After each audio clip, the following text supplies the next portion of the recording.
രാജ്യത്ത് വലിയ സംസ്ഥാനം തന്നെ ഉറ്റുനോക്കുന്ന ഒരു തെരഞ്ഞെടുപ്പാണ് പയ്യന്നൂരിൽ നടക്കുന്നത്.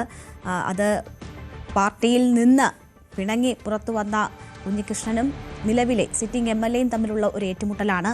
കൂടുതൽ തെളിവുകൾ പുറത്തുവിട്ടുകൊണ്ടാണ് കഴിഞ്ഞ ദിവസം കുഞ്ഞികൃഷ്ണൻ രംഗത്ത് വന്നത്. ഇതൊക്കെ വലിയ ചർച്ചയാണോ? മണ്ഡലത്തിൽ മാറി ചിന്തിക്കുമോ മണ്ഡലം എന്ന ആകാംക്ഷ പുറമേ നിന്ന് നോക്കുന്നവർക്കുണ്ട്. എന്താണ് അവിടുത്തെ ഗ്രൗണ്ട് റിയാലിറ്റി?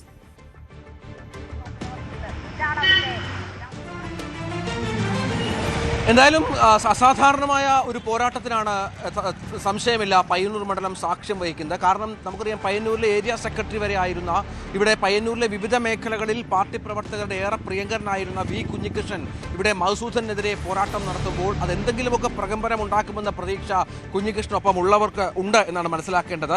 വെള്ളൂർ, കോറോം, കരിവള്ളൂർ, പെരിങ്ങോം അടക്കമുള്ള സ്ഥലങ്ങളിൽ വലിയ പിന്തുണയുള്ള ഒരു നേതാവ് കൂടിയാണ് വി കുഞ്ഞികൃഷ്ണൻ. ഇതൊക്കെ വോട്ടായി മാറും എന്നുള്ള പ്രതീക്ഷ അദ്ദേഹത്തിനൊപ്പം ഉള്ളവർ. പക്ഷേ ഈ ആരോപണങ്ങളൊന്നും ഏശില്ല എന്നാണ് മധുസൂദനൊപ്പമുള്ളവർ പറയുന്നത്. ഇന്നലെയും കുഞ്ഞികൃഷ്ണൻ ചില തെളിവുകളും മറ്റും പുറത്തുവിട്ടിരുന്നു. പാർട്ടി ഏരിയ സെക്രട്ടറിയുടെ അക്കൗണ്ടിലൂടെ മാറിയ ചില പണവും അതുമായി ബന്ധപ്പെട്ട പലിശ അടക്കം ഇവർ ഉപയോഗിച്ചു എന്ന കാര്യത്തിലൊക്കെ. പക്ഷേ ഇതൊക്കെ കൃത്യമായ പാർട്ടി സ്ക്രൂട്ടണി ഉണ്ട് എന്നുള്ള മറുപടിയാണ് CPMന്റെ ഭാഗത്തു നിന്ന് ഉണ്ടാകുന്നത് എന്നത് ശ്രദ്ധേയമാണ് രേണുക. മറ്റൊരു പ്രധാനപ്പെട്ട കാര്യം എന്ന് പറയുന്നത്, ഈ പ്രദേശങ്ങളിലൊക്കെ നമുക്കറിയാം, ഈ മണ്ഡലം രൂപീകൃതമായ മുതൽ തന്നെ പിണറായി വിജയൻ മുതൽ PK ശ്രീമതി വരെ, പിന്നീട് ഇപ്പോൾ TK മധുസൂദൻ വരെ ഉള്ള ആളുകൾ, CPMക്കാർ മാത്രം ജയിച്ച ഒരു മണ്ഡലം കൂടിയാണ് ഇത്.